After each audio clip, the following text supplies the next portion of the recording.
podeu descobrir amb la guia Bellesa sense trucs. És una guia marcada per la naturalitat i l'autenticitat. Ens ho explica més la seva autora, coneguda també i amiga d'aquesta casa, Maria Roger. Com estàs?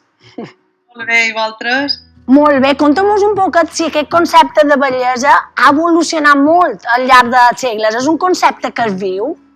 Exacte. Precisament a Bellesa sense trucs, que és aquell llibre guia, faig un recorregut resumit de lo que ha volgut dir bellesa a una persona, no? Perquè, clar, hi ha diferents tipus de bellesa, xerrant de bellesa a les persones en altres èpoques, i sempre podem comprovar que s'han anat produint canvis, perquè no existeix cap bellesa, no? Com una idea inamovible, que és allò i ja està. És un concepte que hi ha algunes persones que se dediquen a definir cada època, no? I a redefinir cada tant, i que el fan evolucionar com volen, segons els paràmetres que serveixin més a l'economia i a la societat de cada moment. Jo sempre dic que la bellesa, com qualsevol desig humà, té un valor econòmic molt elevat, no? Que hi ha gent que aprofita, i sigui el preu que sigui, perquè que tota una part de la població ens podien sentir fora o de dins d'aquest selecte grup de qui se considera que són guapos, segons s'ha decidit prèviament, pot fer sentir-se malament els qui no en formen part. Llavors, hem de tenir clar que tots tenim bellesa pròpia i la forma d'aconseguir-la ve des de dins, no? De com ens cuidam, de com ens estimam i de la nostra actitud. És això, Maria, el que trobarem dins el llibre? Perquè, clar, és una guia que ens va orientant, dones consells específics, ens fas també reflexionar dins de nosaltres mateixos.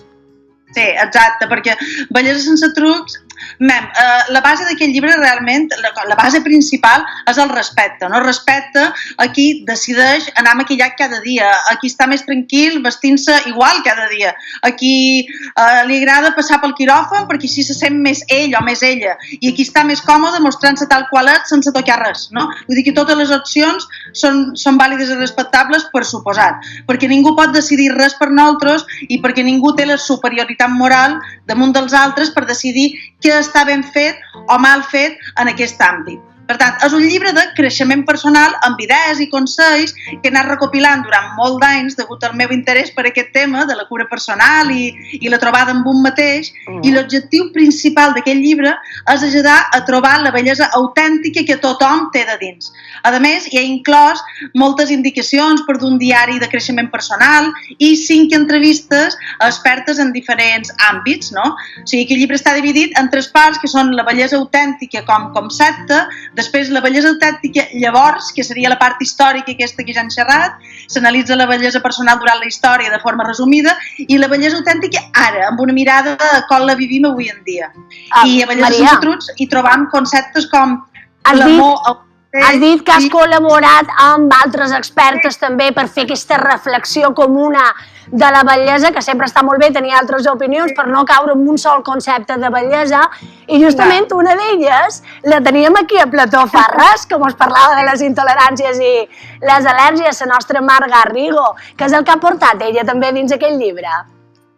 Mira, en la Marga varen xerrar, per suposar, varen xerrar de nutrició, no? I d'alimentació i de com ens alimentam, perquè, clar, una de les parts d'aquest llibre, el que explica és la part aquesta de com menjam, com vivim la nostra alimentació, en família, tots sols, amb problemes, sense problemes, d'una forma tranquil·la, d'una forma nerviosa, i llavors amb ella varen xerrar també de com afecta la nutrició també la nostra pell, que és la part exterior aquesta, no? Que podem veure. I si una alimentació equilibrada influeix també en la nostra felicitat. Llavors, esclar, després li vaig també fer una pregunta, que és una pregunta que vàrem fer a totes les entrevistades del llibre, que vol dir que per ella, per na Marga, què és la bellesa d'algú, no? I clar, quan que li han fet a tothom, és com aquest tip que ens donen totes, de segons la seva part d'experta, a menys que seria la bellesa des de part d'una persona que se dedica a la nutrició, no? I això és un poc, en resum, bon resumit de lo que varen xerrar amb ella. Ja tenim ganes de llegir-lo i després reflexionarem que la bellesa per jo també, perquè mos ha fet pensar. Maria Roger, moltíssimes gràcies per haver estat avui amb nosaltres. Moltes gràcies a vosaltres. És que és important parlar també de la bellesa, de com ens sentim. Ara ja sabeu que la bellesa més que mai està a l'interior, però això sí, a vegades l'hem de cercar, esforçar-nos i sentir-nos bells.